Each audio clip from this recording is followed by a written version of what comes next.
Right. So the minute we come into this space, now we've like kind of broken up the Zoom screen. Immediately, your senses are a little more interested in what is going on because you're tired of seeing the same space. And then you can do something as simple as add a background image. And again, there's like now I'm standing in front of. So none of what I'm showing you is things that I've actually made. This is an image I got off the internet, but like I could be standing in front of my work now and talking about it, and it's not like someone sharing screen and like you don't really see the person, you just see the screen. So it's not like a disembodied voice, but we can go like steps further and we can start adding a video behind us. And now I can like start to talk over videos, which was basically how a lot of people started presenting their work once we switched to COVID, is like to create videos. Because again, like while we're in digital space, we need things that are like a little more of a sensory experience, which through our eyes.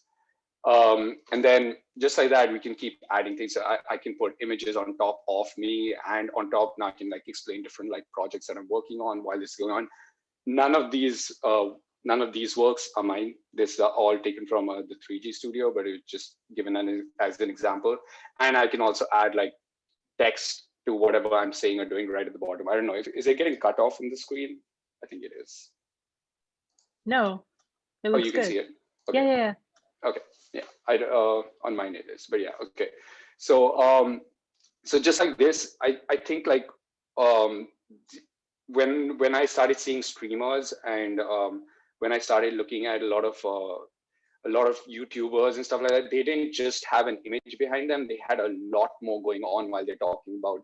And even if someone's just streaming them playing music, they'll have like emoticons that pop up on the screen. There's a lot more of a visual experience. And I think that's what I feel is like extremely true to the digital space. So I say like we should go fully into it. And that's kind of what we started working on. And I'm going to show you some of the work that we did.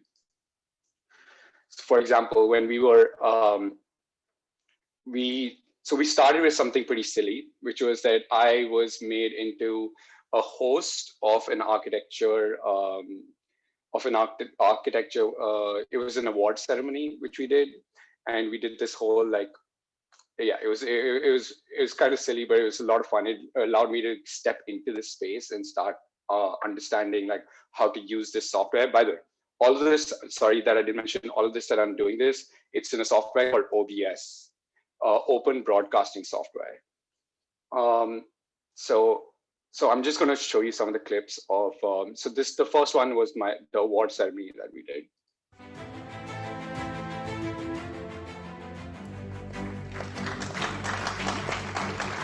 Hey guys, how's it going? This is the Tallman Summer Competition Award Ceremony. The award goes to... Back to school. Congratulations, guys. We're going to jump to your video now. So this was that video that it was showing thing. And also, honestly, this project was meant to make us feel more excited and positive about going back to school, possibly in August. I'm glad that people are feeling the same too. Yeah, I mean, what an exciting studio to go back to it would be. You should hold this while you're talking, while we continue the conversation. Yeah. So that was basically one of our first tests of this software. It was, again, there was not much, it was cheesy, I think, but we wanted it to be cheesy and try to make it look like the Oscars. But so I think we started with these experiments, and then I started working with, later in the last semester, I started working with Tom on a master's class called Architecture Representation. And so we did a couple of, lectures. So for example, the first one we did was, this was a lecture with Farzin, and he basically was, his entire practice is about where architecture and live streaming come together. Architecture and live tracking come together. So, but he was on his way to the airport during the lecture. So we actually did the entire lecture while he was sitting in the car. as you can see, there was a dash cam from his camera, and I'll show you a video of this, but there's a dash cam from his car, which you can see on the bottom left. Then there was an airplane like tracker on the right. There was a tracker on his car, and then Tom and Ellie had like face trackers, but we also had like the chat within the lecture from Twitch directly, and in the middle we had like his lecture. So I'm going to show that to you. So on your screen, you're going to see a dash cam from a car, Farzan's live location in Google Maps, me, Ellie, the Zoom chat, and the flight tracker. But I'm going to let Farzan jump in and introduce a little bit more of the lecture and about the format. We'll get it going.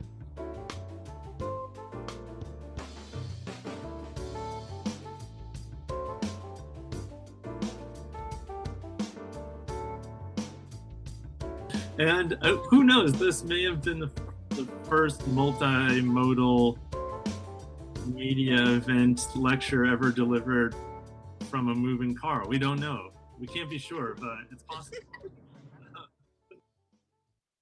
So that one was like really interesting because we had like all these different, I don't know, we really took advantage of the resources that you can get on the internet and like plug different websites into the lecture space. So we had that. Then we had the next one we did was another one, not the next one. Another one we did was a lecture with LiDAR, and this time we told both them on Zoom to place the cameras on top, and we shot the entire lecture from plan view. And again, all of this stuff that I'm showing you is happening on Zoom. It's like what we're doing right now. The people participating are on Zoom, but the audience is generally on Twitch. And again, like we placed them in the middle of like this kind of like a magic carpet of LiDAR's work, and then we started like showing LiDAR's work while Ellie and LiDAR were talking about it. And the greatest thing about this is both of them aren't actually they're both sitting in their own houses. It just looks like they're sitting in the same space. And I'll show you a clip of that. Okay, so I'm going to turn it over to Lida. They're going to present some work, and then we'll have time at the end for conversation and questions.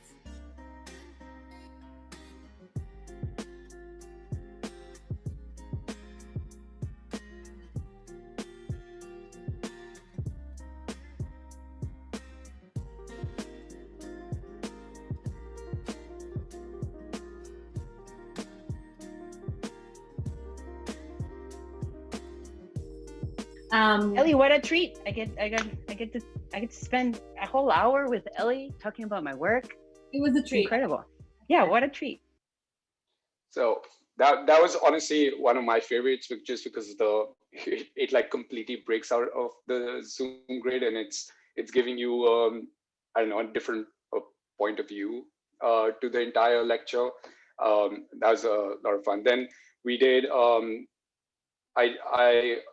with team, I did a lecture which we did in 2 other colleges, which was just basically Ellie and Meredith being placed in front of all of their architecture works, and they were lecturing about it while they were in.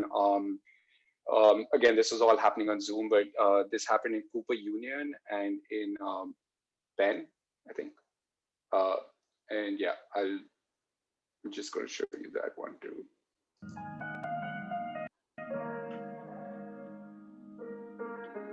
So we wanted to start with some ideas from earlier projects that are still at play in our current work.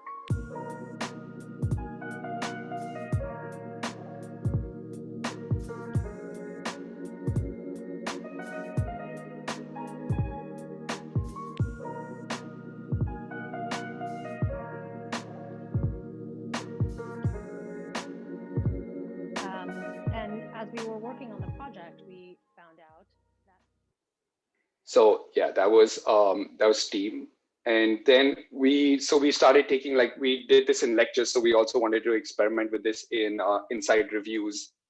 And instead of, like, again, the students presenting their work and then the reviewers talking about it, we decided to change the format and said, let's just put the let's just put the reviewers inside inside this space that me and one more student, Megan Clevenger, we basically showed a fly through, like flying through all the students' work, and then we in the live event we put all the reviewers inside the students' work, and they just kind of, it was like a slow roll. Anya was part of that review team, and it was a slow roll through the students' work while they were talking about it. And I think it was like refreshing because for once it wasn't the reviewers weren't about like, oh, this detail on the right is not that great or this color is not that good, but it was about like the project as its entirety. And normally you'll see in every review the professors always want that to happen, but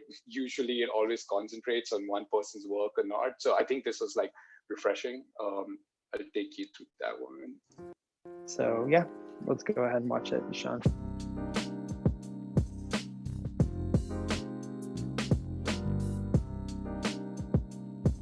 It's just a little bit of a different mindset. So that makes the slow roll interesting and also discombobulating. I mean, it's been what, like 15 years since I took a foundational studio, and I'm still traumatized. If it's not clear, I like this. I like this process. Yeah, me too. And I'm having a good time, like thinking about it, talking about it. So those are some of the works that we had done, and I think there's not all of this stuff was done in the last semester. So there's a lot of ways we can grow this. I am working on a couple of more projects this semester. I mean, we're continuing to do this format, but we're trying to constantly push how we can take this forward. I mean, I can kind of show some of the stuff that's going on. There's one of the things Anya hasn't seen yet, because I think, Anya, you were busy with your, I don't know, your budgeting meetings, but I was just busy doing my nails. But so it'll give me a second. But I mean, I don't have any, I don't know. I would love to hear everyone else's thoughts also about this. I don't have any big concluding remarks about what I'm doing, because again, it's been 6 months. Everyone else that I've seen who's lecturing in this studio are amazing people whose their projects have been like, they've worked for years on those amazing projects, and I just started. So this is all I've been able to manage for till now. Yeah, I'm just using filler conversation while my software gets to working. Is this small talk? Yeah, this is small talk. Sometimes, so if I have to be the host and do this live, I have to be good at small talking. It should. You've always been good at small talking. It's a skill. It's definitely a skill.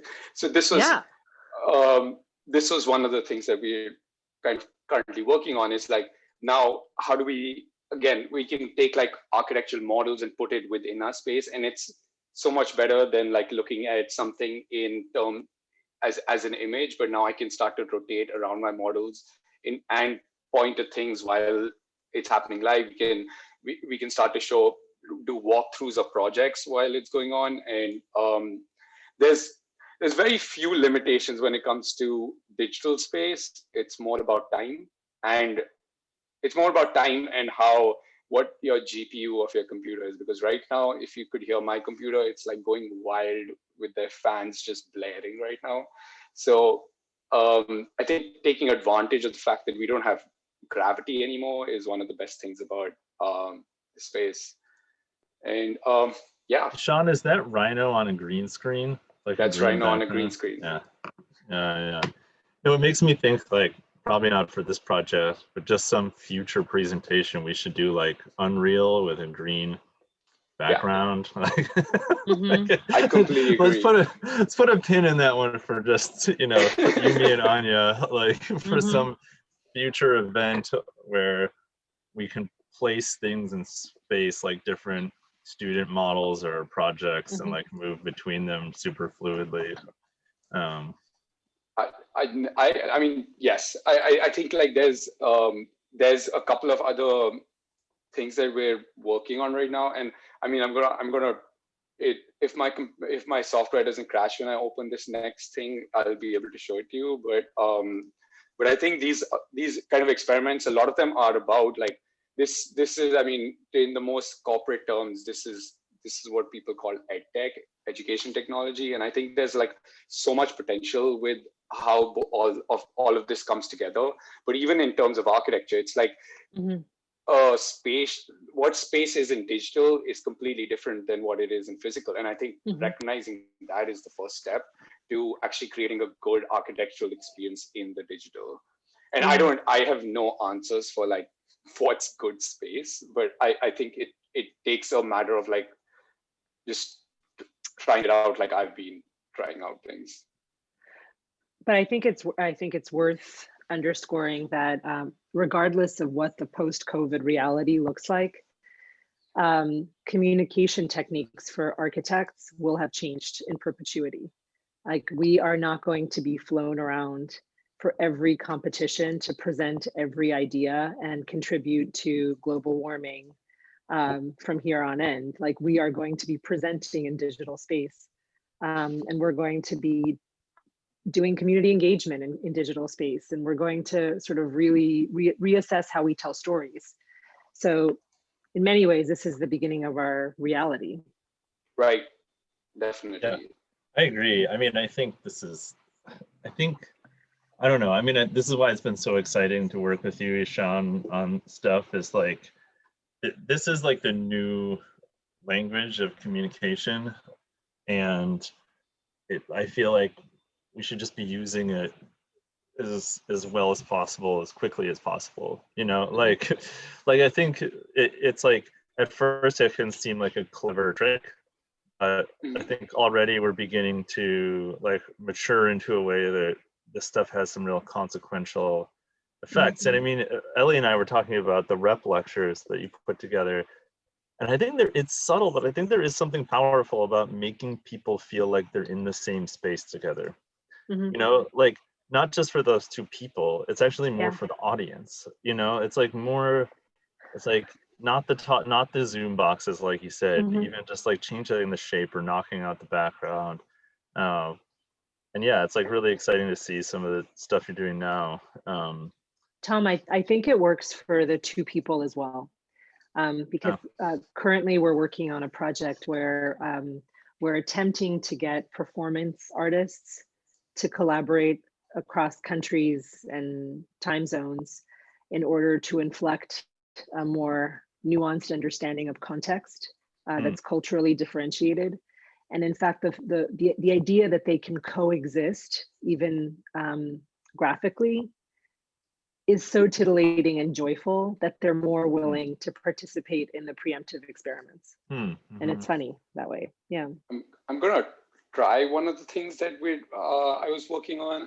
Let's see if it works. It's software is kind of it's not doing the best job that I wanted to, but it's basically like what's supposed to happen is that it's supposed to project a 3D model on top of this, but I guess it's not working right now. This one was it's a hard one to get working, but basically like that's kind of the other stuff that been working on is like trying to see if like we can start to bring AR into this space, because then that's like another level of getting and like for everyone, like it's all of these softwares are like very accessible software. And like I said, it's not something that I've worked like learned this software over years. The entire idea of this is that like hopefully anyone will be able to do this, and everyone should be able to do this. So even the softwares I'm like using is like I'm using the same like to do the AR stuff. I'm using the same software that Snapchat used to create. But is that it's Lens Studio that you're using to do AR? Yeah. So Lens Studio is like the software that any designers on Snapchat, they used to like create all the lenses. But then I want to see like how can I now start using that and start projecting like 3D objects that I've created around me and stuff. And I'd done it successfully. It's tricky.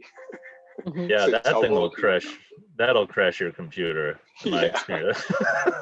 That is, But yeah, I think that's Mhm. all I have to show. Great. Should we get out of the sharing mode and take a few questions, Yes. chat it up? Remove spotlight. Now you can go back to gallery view and it should be fine. Okay. Nice.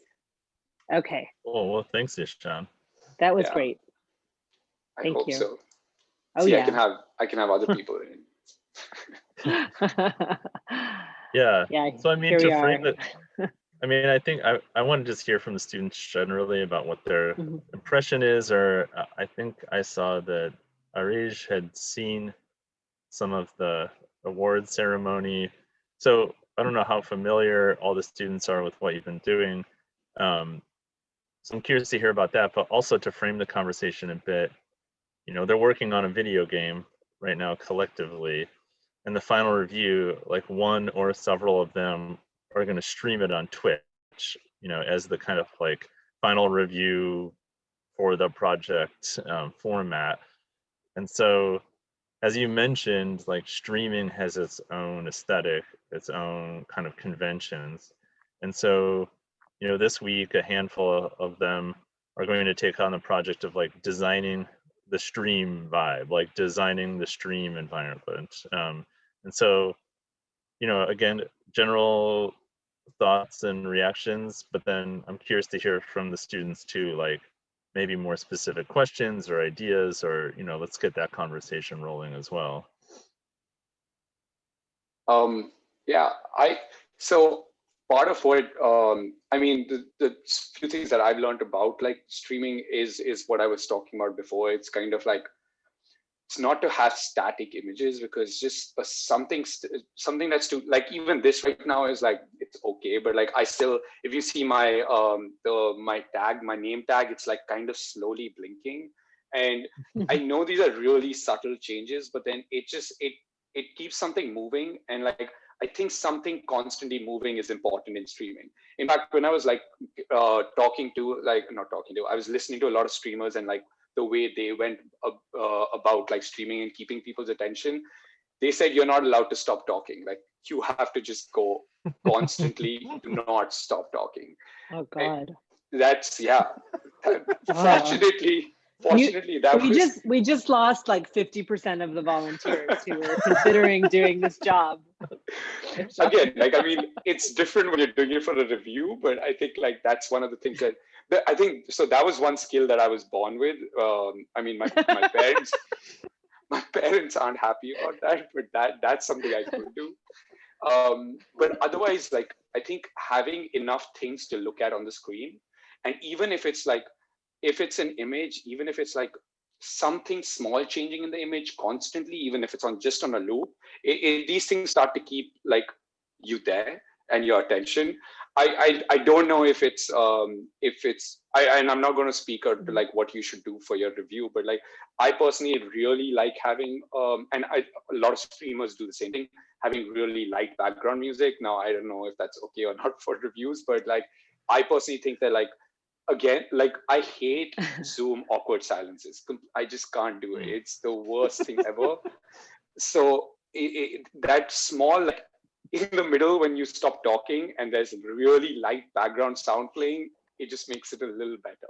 So again, those are kind of some of the takeaways of streaming. That, and I think reactive stuff. So like it's not just like I'm standing in front of a video that's playing, but like there's something there's a live element to it. Like things are changing live. Like this is what I'm doing right now is like okay, but like the minute I like start to move this around, it's just like and I'm like saying that, okay, and now I'm going to go onto the top right of my screen, and then I do this. It's like a lot more interesting. And like if someone's asking me to make a change in my video and I'm doing that, it again keeps the people like engaged within the space.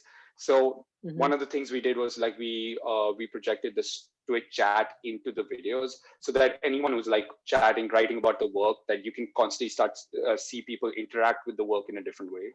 And I thought that's one of the things. Yeah.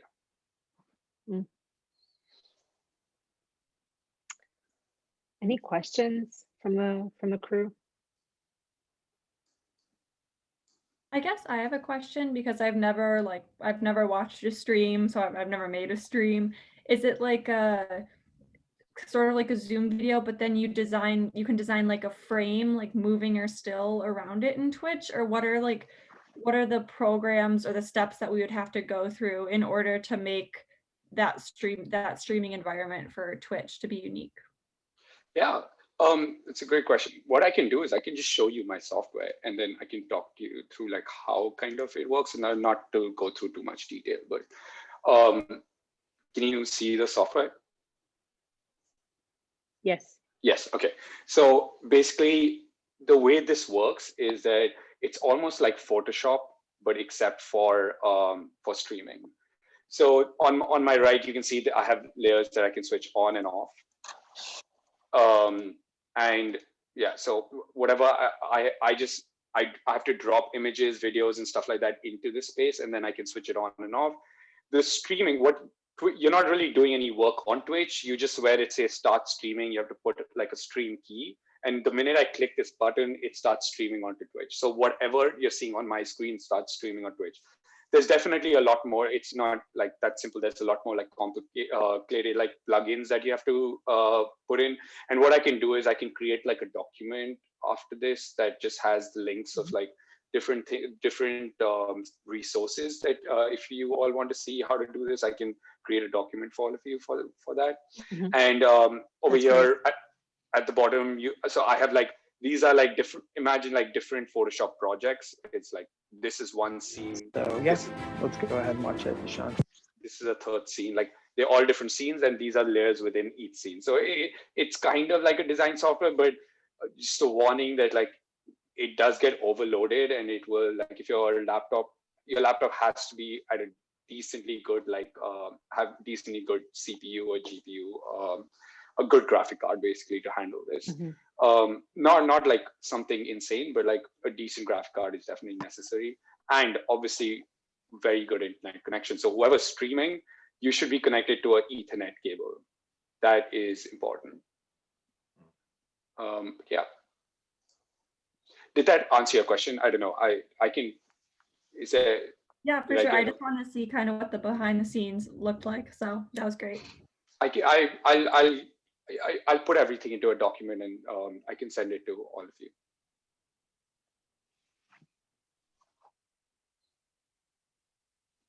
I have a question about sort of like your role at U of M. So like, as the media specialist, are you like, what are some ways that you're like working with faculty in terms of like integrating this more into sort of like lectures and things, if at all? Yeah. So mind you, even if my title is specialist, I'm just starting. I'm not a specialist in this. I think the part that becomes You're a specialist. Just special. Yeah, I'm just special. I think the part that becomes what I think I might be good at is like having an instinct to see where to get the right resources for the right media.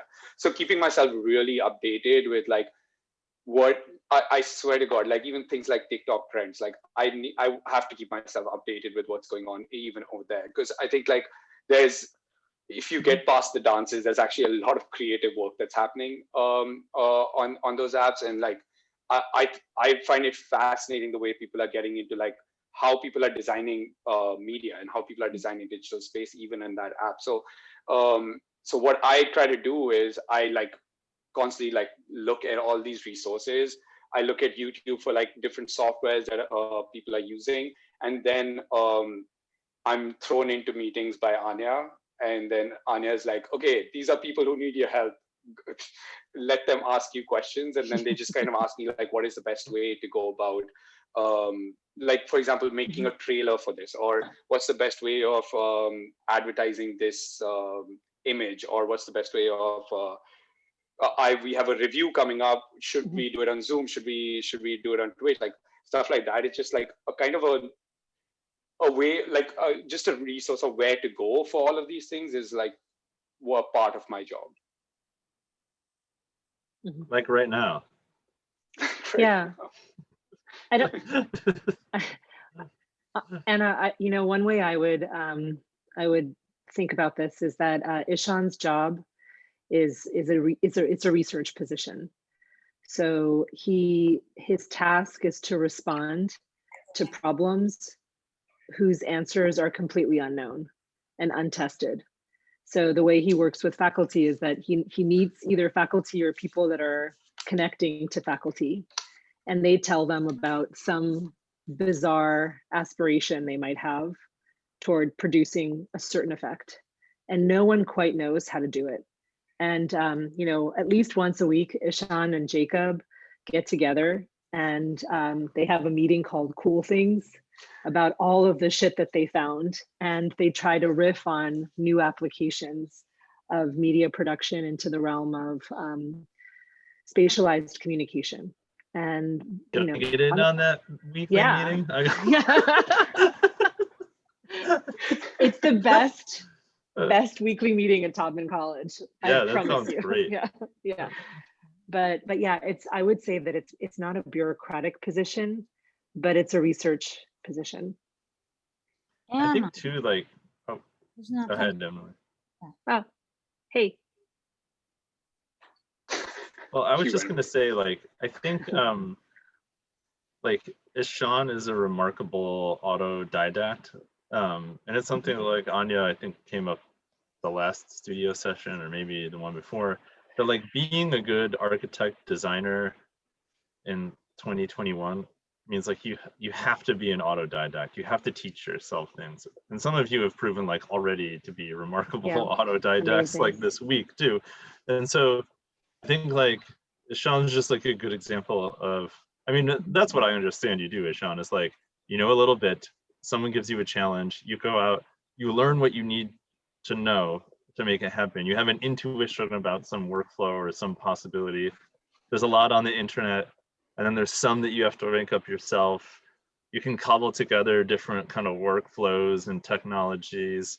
And it's just like, I think you do, I mean, you get paid to do it exceptionally, but I think like everybody has to do that to some extent, not just like that's true in like, you know, Zoom land architecture student time, but like I've never had a job in an architecture office where I didn't have to teach myself something to get something done. You know, it's like even when it comes down to like, you know, whatever, doing a window detail to, you know, figuring out some, you know, something on site or what, fill in the blanks, some code issue, like, so you just get to a point in your career pretty quickly where no one's going to tell you exactly what to do, and you have to go find the resources and figure it out and come with the proposal for how to do it. And that's just like part of what being an architect designer is.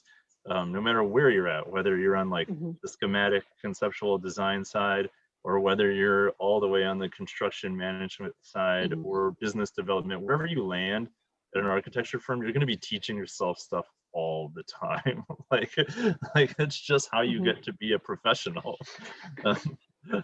Yeah. No, I completely, I mean, that's actually, yeah, that's, both of you did a better job explaining my job than I did. But I think like it constantly happens that like a professor or a lecturer will say, this is what I want, can you do it? And I'm like, I can't right now, but give me a couple of days. Let me see what I can do with it. And then I go out there and figure out how to do it. That happened so many times when I was working with Tom, and we were just like, Tom was like, okay, this is our idea. Is it possible? I was like, maybe, just give me a day. Let me see if this is possible. And then I'd come back and we do it. And Anya a lot of times was the guinea pig to placing her in our digital space. And she's always thrown in some of the worst it's like ones. when you look at the body of work that emerged in the last 6 months. Sorry, I had terrible lag. But yeah, like everyone looks super awesome and hot and smart. But then there are these series of videos that have like a total dumbbell kind of person that's like flying around being an asshat. That's me. Thank you for casting me in that role. Because you wouldn't want to do that to outsiders. No, and I think the comment about like architecture, I think that's like also what I found is like really true is that I don't like to make like a generic statement about it, but like I think we're very good like middle ground people. I think a lot of our job is to connect the dots between whether it's between like the engineers and the designers, or it's what I'm doing, the lecturers and the students. I think like we've been trained to connect dots. Like I think we learn so much about like so many different professions, and we're constantly told like when you draw a line on this paper, consider the people around it, consider the engineering behind it, can consider all of that, and we come together to like put it all together. So I think that's probably where my skill set comes into this, is like connecting the dots between all of these different spaces. Mm-hmm. That's great. Yeah. Any other questions before we shift? Ishan, would you be interested in seeing the work in progress game that's being developed? Yes, I definitely, I can be a silent spectator here. Yeah. I will have to leave at some point for my next meeting, but I'd love to stay for the start of this. Okay. Should we take a 5-minute, 10-minute? Should we do this at 2 o'clock? Take a look at the progress. Does that sound good, everyone? Thank you. Yeah. Everyone.